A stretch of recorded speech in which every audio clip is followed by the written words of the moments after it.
So it would be an understatement to say that the past 2 weeks have been challenging for the Duxbury community.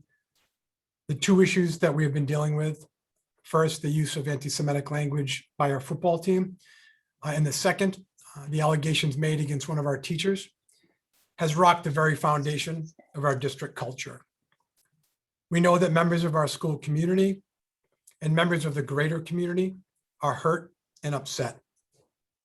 What is most upsetting is the negative pall suddenly cast over our school district, which does not reflect the incredible work that our educators do in our schools every day and ignores the fact that our students represent the community with distinction in and out of the classroom. I want to make a few comments on each of these issues. First, as it relates to the football team. As has been widely communicated, the district has retained the services of an independent investigator to look further into this matter. Like both of these issues that we are discussing tonight, it is critically important to get the facts correct. That investigation began last week, and it is ongoing. What I do want to be clear about is that the decision to sever ties with Mr. Mamron as head coach of the football team is final and will not be revisited.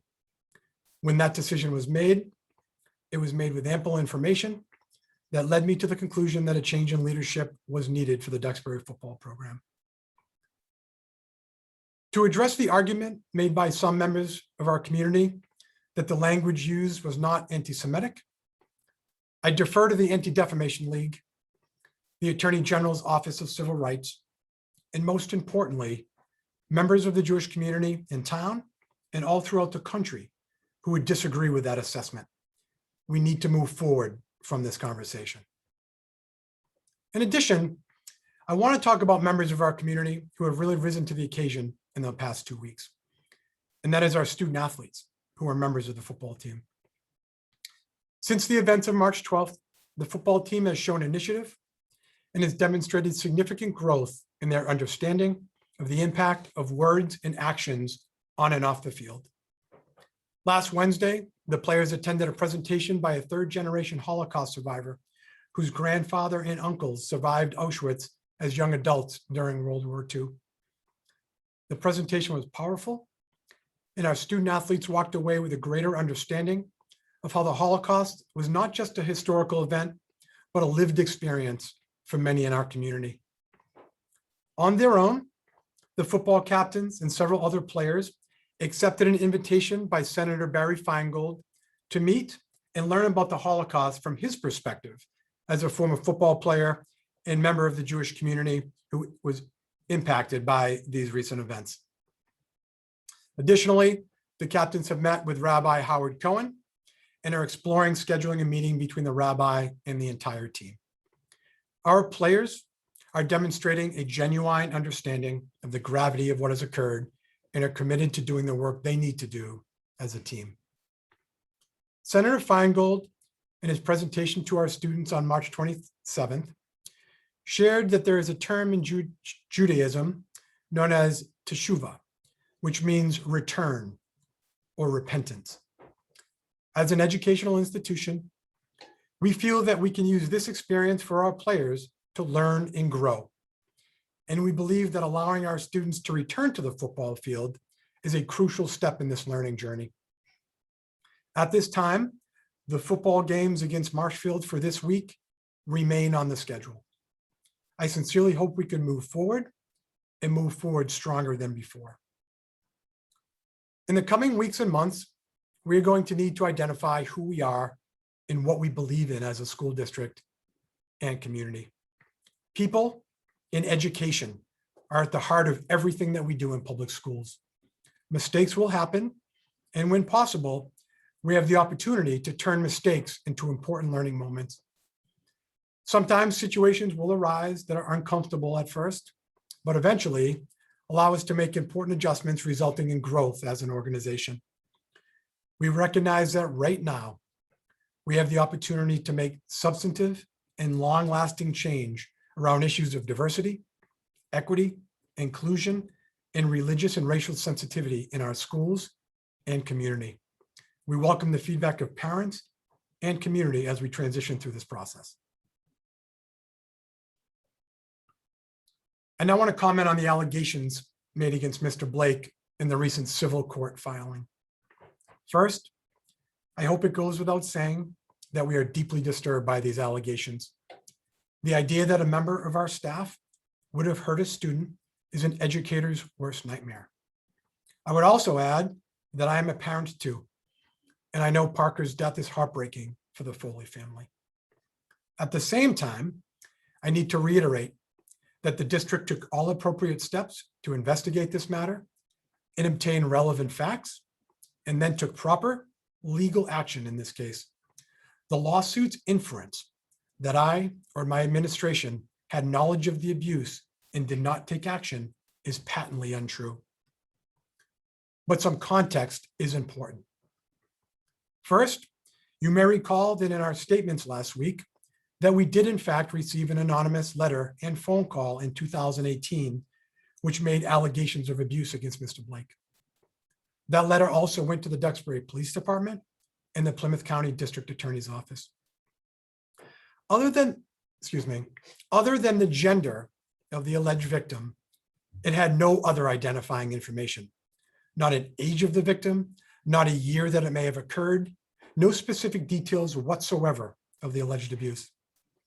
Despite the fact that it was anonymous, we took it very seriously and took the unusual and aggressive step of placing Mr. Blake on leave to investigate. I should add here that in this case, in any time we are dealing with sensitive personnel matters, decisions like this are made in consultation with the district's legal counsel. Unfortunately, that investigation by the Duxbury Police Department and the Plymouth County District Attorney's Office, as well as our own internal investigation, failed to yield any actionable evidence. We had two other instances of misconduct by Mr. Blake that I think are important to mention. First, in 2017, we received a letter about Mr. Blake's treatment of players as a hockey coach.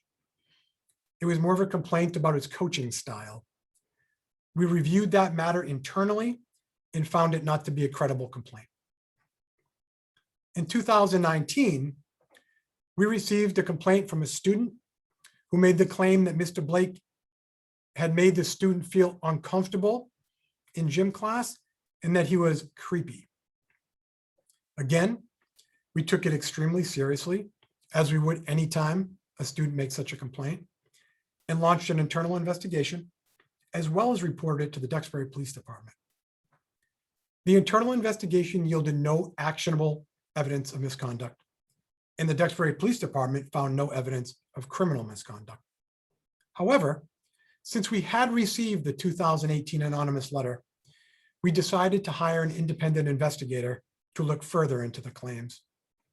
In the end, the independent investigator was not able to substantiate the claim, and we were unable to take personnel action.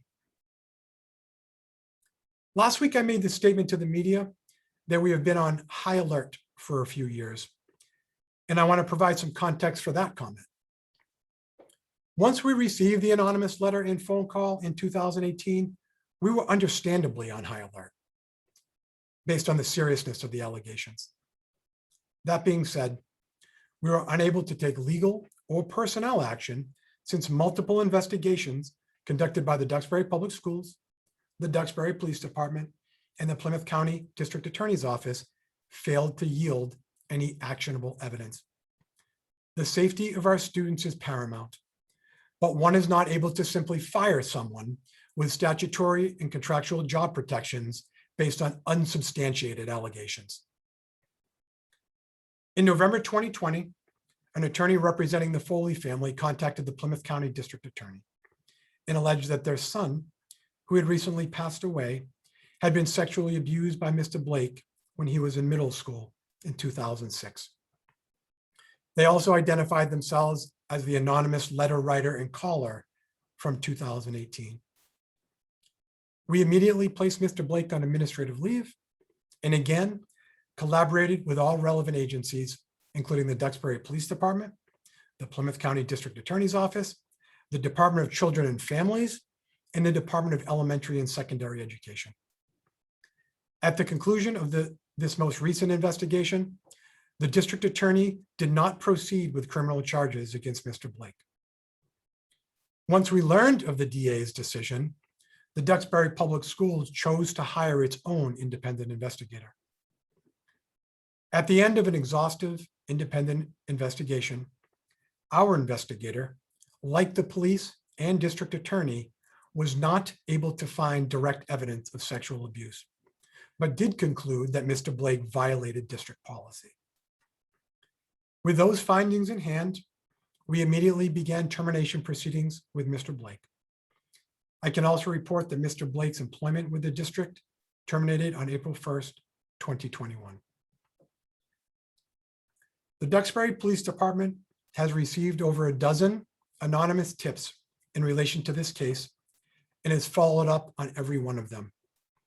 We have been informed that none of the tips are actionable from a legal standpoint. If there is anyone who believes they have relevant information to share, we ask that you please contact Detective Mike Bowles directly at 781-934-5656, extension 1121. Let me repeat that.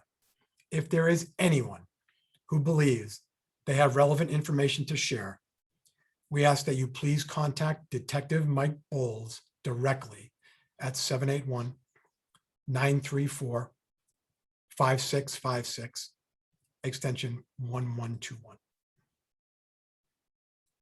I have heard from some community members about an anonymous Facebook post alleging that district staff were under a gag order. At best, that is a mischaracterization of the actual message conveyed to teachers. The building principals encourage teachers to acknowledge the very public and painful challenges we are experiencing in our school community when and if it made sense in the classroom. However, teachers were not given permission to engage in conversation or conjecture with students about individuals, colleagues, or athletic teams while there is still an active investigation.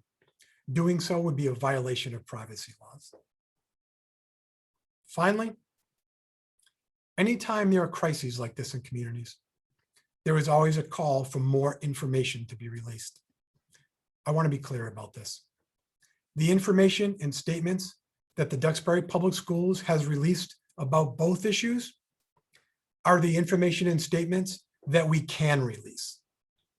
I have a professional and ethical obligation to adhere to laws that protect the privacy rights of students and staff, and I will do nothing short of that. Thank you.